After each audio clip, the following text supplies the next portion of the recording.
बात इस वीडियो में करेंगे हम ईडी की कार्रवाई को लेकर। और ईडी ने यह कार्रवाई चुनावी राज्य झारखंड में की है और चुनावी राज्य झारखंड में ये कार्रवाई करने की वजह से सियासी सरगर्मियां तेज हो गई हैं। ये कार्रवाई किस तरीके से हुई है, कितने ठिकानों पर ईडी के द्वारा छापेमार कार्रवाई को अंजाम दिया गया है और प्रदेश की सियासत जो है वो किस तरीके से इसको लेकर रिएक्ट कर रही है, उसके बारे में इस वीडियो में बात करेंगे आपसे। नमस्कार, आप देख रहे हैं इंडिया न्यूज, आपके साथ मैं अभिषेक पांडे।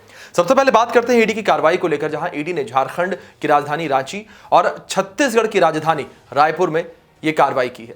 15 ठिकानों पर शराब जो कारोबारी हैं उनके दबिश दी गई है ठिकानों पर। और यहां पर कार्रवाई करते हुए ईडी की टीम ने यह कहा है कि जो लिकर पॉलिसी राज्य सरकार के द्वारा बनाई गई थी, इस लिकर पॉलिसी के माध्यम से जो प्रदेश के कुछ मुख्य शराब कारोबारी हैं उनको फायदा पहुंचाने का प्रयास किया गया है और झारखंड के राजस्व को इससे हानि हुई है। यानी कि जो प्रदेश का पैसा है, राज्य सरकार का पैसा है, उसमें इससे सेंध लगी है, जिसको लेकर ये कार्रवाई की गई और 15 ठिकानों पर छापेमार कार्रवाई को ईडी की टीम ने अंजाम दिया है। और जिस तरीके से ईडी की टीम ने इस कार्रवाई को अंजाम दिया, उसके बाद पूरे कुनबे में सियासी हलचल जो है वो भी तेज हो गई। लेकिन उससे पहले अगर ईडी की कार्रवाई को लेकर बात करें तो झारखंड में आईएएस अधिकारी विनय कुमार चौबे और कुछ अन्य सरकारी अधिकारियों के ठिकानों पर छापेमारी की गई है और झारखंड के कथित शराब घोटाले के मामले में ये कार्रवाई की गई है।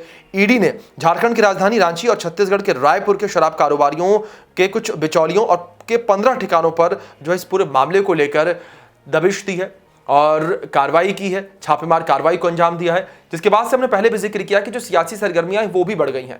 वो इसलिए क्योंकि झारखंड में चुनाव होने हैं। अब अगर झारखंड के चुनाव को लेकर बात करें तो 2 फेज में यानी कि 2 बार में झारखंड की 81 विधानसभा सीटों पर चुनाव होने हैं। और चुनावी राज्य में अगर इस तरीके से ईडी कार्रवाई करती है तो जाहिर है कि वहां पर सियासी सरगर्मियां बढ़ जाएंगी, सियासी गलियारों में हलचल पैदा हो जाएगी। क्योंकि जहां पर भी बीजेपी की सरकार नहीं है वहां पर जाहिर तौर पर ईडी, सीबीआई या आईटी की रेड को लेकर बात की जाए तो उसको लेकर लगातार जो है सवाल उठते रहे हैं। इसी कड़ी में अब झारखंड में भी सवाल उठने लगे हैं और झारखंड में यह कहा जा रहा है कि प्रदेश में चुनाव है तो इस वजह से ये कार्रवाइयां की जा रही हैं। और दूसरी ओर जिस तरीके से ये कार्रवाइयां की गई हैं और इस जांच के दायरे में जो मुख्य आरोपी सामने आए हैं उनका कनेक्शन सीधे झारखंड के मुख्यमंत्री हेमंत सोरेन से भी बताया जा रहा है। ये कहा जा रहा है कि हेमंत सोरेन के काफी करीबी हैं वो। और ऐसे में चुनाव को लेकर जिस तरीके से जिक्र किया हमने, तो चुनाव से भी जोड़कर इस पूरी कार्रवाई को देखा जा रहा है। 13 नवंबर और 20 नवंबर को मतदान होने हैं झारखंड में और मतदान जिस तरीके से बेहद करीब है, या यूं कहे कि 2 हफ्ते में चुनाव होने हैं झारखंड में और उससे पहले ये कार्रवाई हुई है। इसको लेकर लगातार जो विरोधी दल है जेएमएम और कांग्रेस यानी कि इंडिया गठबंधन, वो अब भारतीय जनता पार्टी पर हावी होता हुआ नजर आ रहा है। जेएमएम का ये कहना है कि भारतीय जनता पार्टी जो है वो अपनी जो मशीनरी है, चुनावी मशीनरी, जिसमें सीबीआई, ईडी का नाम उसने लिया और कहा कि अपनी चुनावी मशीनरी के माध्यम से इस चुनाव को, इस पूरे चुनाव को जो उसका दिशा है उस दिशा से भटकाने का प्रयास बीजेपी के द्वारा किया जा रहा है। दूसरी ओर भारतीय जनता पार्टी के द्वारा भी इस पूरे मामले को लेकर रिएक्शन सामने आया। बीजेपी ने इस पूरे मामले को लेकर ये कहा है कि चोर चोर मौसेरे भाई।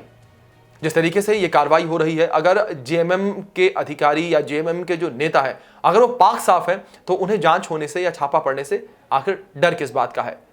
जांच हो रही है, होने दी जाए। और दूसरी ओर नतीजों को लेकर बात करें तो 23 नवंबर को नतीजे भी सामने आएंगे और 23 नवंबर को ये क्लियर हो जाएगा कि प्रदेश में किसकी सरकार बनने वाली है। अब अगर थोड़ा सा पीछे जाएं, यानी कि अगर पिछले चुनाव को लेकर बात करें, जो पिछले चुनाव हुए थे प्रदेश में 2019 में, तो उस चुनाव में किस तरीके की स्थिति मुख्य दलों की रही, उसमें जेएमएम, बीजेपी और कांग्रेस शामिल हैं। जहां जेएमएम के खाते में 25 सीटें आई थी और बीजेपी के खाते में भी 25 सीटें आई थी 81 में से। जेएमएम और बीजेपी दोनों ही बराबर पर रहे थे। वहीं जेएमएम की सरकार प्रदेश में बनी क्योंकि जो कांग्रेस है वो 17 सीटें जीती थी और जो इंडिया गठबंधन था, एनडीए था, वो बहुमत के आंकड़े को पार कर गया। खैर, स्पष्ट बहुमत किसी भी पार्टी को नहीं मिला था और स्पष्ट बहुमत की सरकार जो है प्रदेश में नहीं बनी, लेकिन हाँ काफी शांत तरीके से, बेहतर तरीके से झारखंड में सरकार चली। बीच में कुछ उतार चढ़ाव देखने को मिले थे, जहां पर हेमंत सोरेन को जो है अपने पद से इस्तीफा देना पड़ा था जमीन घोटाले के मामले में, लेकिन उसके बाद दोबारा वो मुख्यमंत्री बने। लेकिन दूसरी ओर बीजेपी जो है वो सबसे बड़ा दल एक तरीके से जो बन के निकली थी, विपक्ष में बैठी और बीजेपी लगातार विपक्ष में बैठने के बाद लोगों के बीच जाती रही, लोगों से बातचीत करती रही, जनता के बीच जाती रही और लगातार जो इंडिया गठबंधन की सरकार प्रदेश में बनी है उसको लेकर कहती रही कि प्रदेश की सरकार जो है घोटालेबाज है। और समय समय पर बीजेपी के द्वारा कई घोटालों का जिक्र किया गया, कई घोटालों को लोगों के सामने लाकर रखा गया बीजेपी के द्वारा और उसको अब बुनाने का प्रयास बीजेपी के द्वारा इस चुनाव में किया जा रहा है। तमाम जनसभाएं जिस तरीके से देखने को मिल रही हैं, चुनावी कैंपेन जिस तरीके से देखने को मिल रहे हैं, इन सभी चुनावी कैंपेन में बीजेपी लगातार एक सुर में यह कह रही है कि इंडिया गठबंधन चोर है, इनके लोग जो हैं, इनके नेता जो हैं वो साठ गांठ करके भ्रष्टाचार करते हैं। ऐसे भ्रष्ट नेता को आप ना चुने, ऐसी भ्रष्ट सरकार को आप ना चुने जो झारखंड के लोगों को किसी भी तरीके की सहूलियत ना दे और झारखंड के लोगों की मेहनत के जो पैसे यानी कि सरकारी पैसे जो है उसको वो चपत लगाते हुए नजर आए। लेकिन अब देखना दिलचस्प यहां पर यह रहेगा कि जिस तरीके से 13 नवंबर को और 20 नवंबर को मतदान होने हैं झारखंड में, इस मतदान में जनता जो है किसके सिर माथे पर विजय तिलक लगाती है, किसके सिर माथे पर विजय मुकुट जो है, ताज जो है वो पहनाती है, इसके नतीजे जो है 23 नवंबर को सामने आ जाएंगे। यानी कि 23 नवंबर को सारी स्थितियां स्पष्ट हो जाएंगी कि जनता ने किसे चुना है। क्योंकि अगर पूरी राजनीति को लेकर बात करें, चुनाव को लेकर बात करें, सबसे ऊपर जनता है। जनता ही जो है नेता चुनती है और जनता ही ये चुनती है कि कौन सी सरकार उनके प्रदेश में बनेगी। समय बेहद कम रह गया है, कार्रवाइयां जिस तरीके से हो रही हैं खैर वो अलग है। अब देखना दिलचस्प यहां पर यह होगा, जो काउंटडाउन शुरू हो चुका है, ये काउंटडाउन समाप्त कहां पर होता है और प्रदेश में क्या सरकार बनती है। क्या एक बार फिर से पूर्ण बहुमत की सरकार नहीं बन पाती, यानी कि फिर से किसी को स्पष्ट बहुमत नहीं मिलेगा, या जनता इस बार किसी दल को स्पष्ट बहुमत देगी।